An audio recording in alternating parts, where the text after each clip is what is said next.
Ever been in a quiet room and suddenly your stomach starts talking? If you hate attention but love snacks, welcome to the club.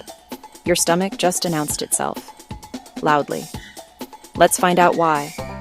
That rumble is called borborygmi. Say it with me. Borborygmi. It happens when your stomach and intestines contract to move food fluids air along the digestive tract. When you're full, those contractions are cushioned by food. When you're empty, the muscles fire stronger and wrap up leftover gas and liquids, which makes noise as they slosh and squeeze. Think of it like an empty blender versus one with fruit. The empty one sounds way louder.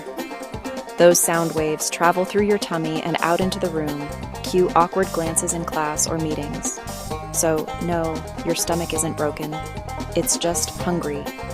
Subscribe for more fun science videos that explain your body.